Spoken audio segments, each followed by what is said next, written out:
शाळेच्या डब्याचा 17वा एपिसोड आहे. लहान डब्यासाठी आपण करतोय बटाट्याचे पोहे आणि पोटभरीच्या डब्यासाठी आपण करणार आहोत आलू पालक पराठा. ही सिरीज आवडत असेल तर लाईक करा आणि सिरीज बघण्यासाठी फॉलो करा. नमस्कार, सरिताच्या स्वयंपाकघरात म्हणजेच आपल्या सरिताज होम किचनच्या शाळेच्या डब्याचा 17वा एपिसोड आलाय आणि आज आपण मस्त असे मऊ लुसलुशीत बटाट्याचे पोहे करणार आहोत आणि मोठ्या डब्यासाठी आपण करतोय आलू पालक पराठा. वरचं आवरण आहे पालकाचं आणि सारण बटाट्याचं, खूप मस्त लागतो. चला करूया.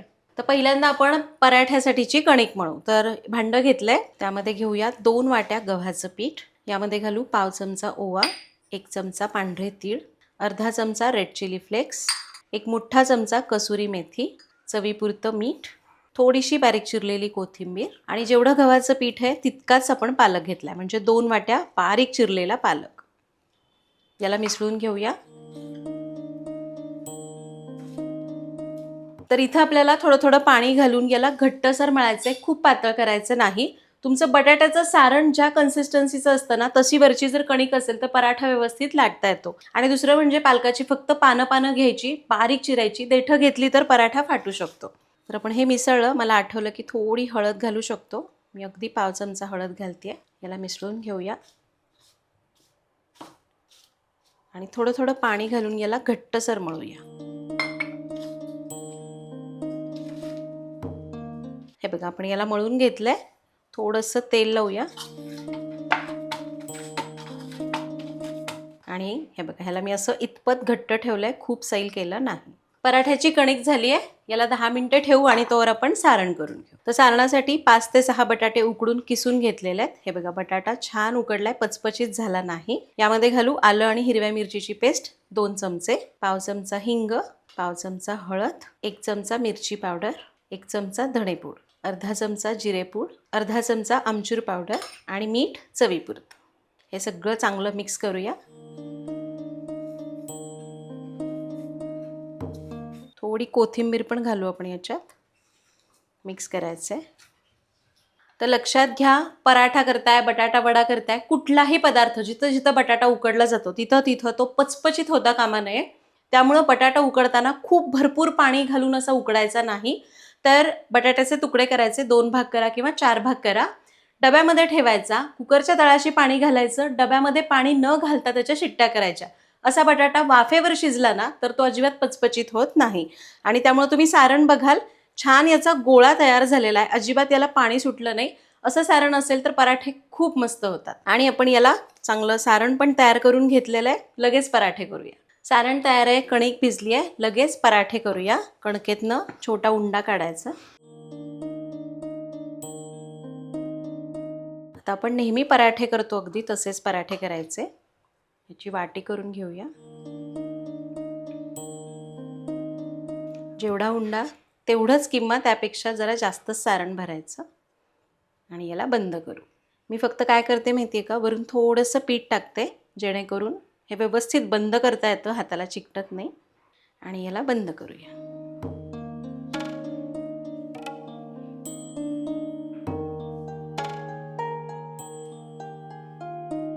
आता अगदी नेहमीप्रमाणे पिठामध्ये घुळवायचं आणि याला लाटायचं. सुरुवातीला आधी हाताने सारण पसरून घ्यायचं, मग लाटून घेऊया.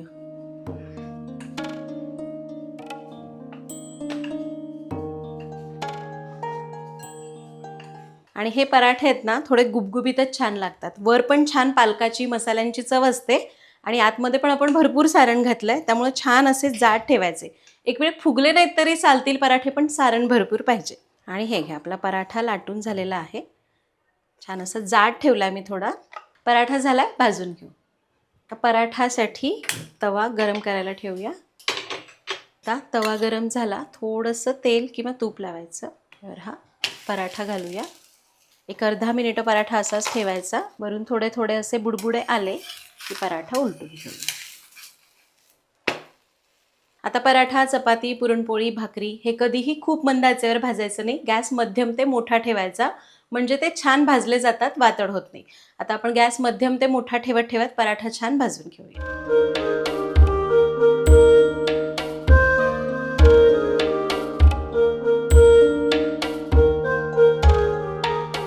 तर पराठा मस्त खरपूस भाजला. सगळ्यात शेवटी याला आपण तूप लावून घेऊया. छान भाजून झालाय पराठा आणि याला काढून घेऊ. तर डब्याला द्यायचे तेवढेच पराठे मी लाटून घेतले. हे भाजून झाले की मग आपण पोहे करायला घेऊ. बाकीचे पराठे मी असेच करून घेते. आणि हे घ्या, दोन्ही पराठे झालेले आहेत. लगेच आपण आता बटाट्याचे पोहे कसे करायचे ते बघूया. तर पोह्यांसाठी मी घेतलेले आहेत कांदे पोहे, म्हणजे आपले नेहमीचे पोहे. आता मी चाळणीवर घेऊन चाळून घेतले. पोहे मोजायचे कसे, एका माणसाला 1 मूठ पोहे घ्यायचे. असे मी चौघांचे 4 मुठी पोहे घेतलेले आहेत. हे चाळून घेतले. आता याला ना भांड्यात टाकून धुवायचं नाही, तर आपण याला नळाखाली स्वच्छ धुवून घेऊया.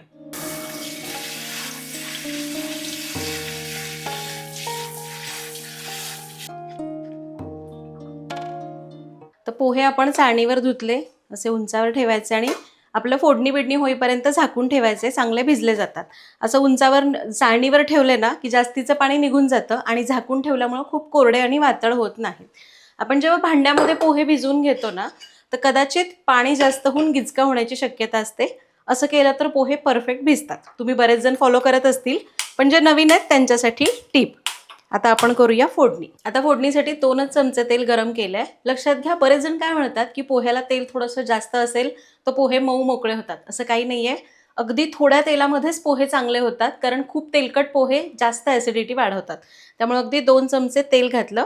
पहिल्यांदा आपण शेंगदाणे तळून घेऊया. आता तेल तापलंय, यामध्ये किंचित मीठ घालूया. 2 चमचे शेंगदाणे घालू आणि शेंगदाणे कुरकुरीत तळून घेऊ. शेंगदाणे बघा छान कुरकुरीत तळले, साल तडकले, काढून घेऊया. आता उरलेल्या तेलामध्ये फोडणी करू. तेलामध्ये घालू अर्धा चमचा मोहरी. मोहरी तडतडली, पाव चमचा जिरं घालायचं, थोडासा कढीपत्ता, बारीक चिरलेली हिरवी मिरची आणि 2 छोटे बारीक चिरलेले कांदे.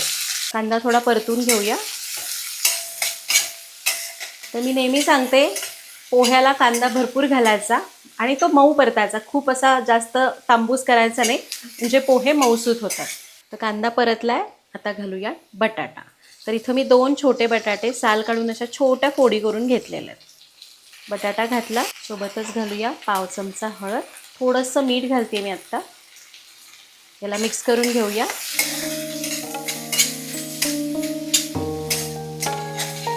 बटाटा चांगला परतून घेतला. यावर झाकण ठेवूया आणि 2 मिनिटांची वाफ देऊया. 2 मिनटं वाफ बसली आहे. बटाटा आपला थोडासा शिजला जातो बरं का. थोडा काय, छोट्या फोडी केल्या त्यामुळं बराच असा चांगला शिजला गेला आहे बटाटा. याला आणखी एकदा परतून घेऊ. थोडासा पाण्याचा हबका मारायचा आणि परत 2 मिनटं वाफ द्यायची. पाण्याचा हबका मारून एक 2-3 मिनिटांची वाफ काढली.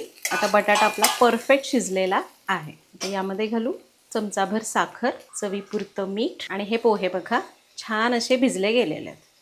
हाताने थोडेसे मोकळे करायचे. छान मऊसूत भिजले.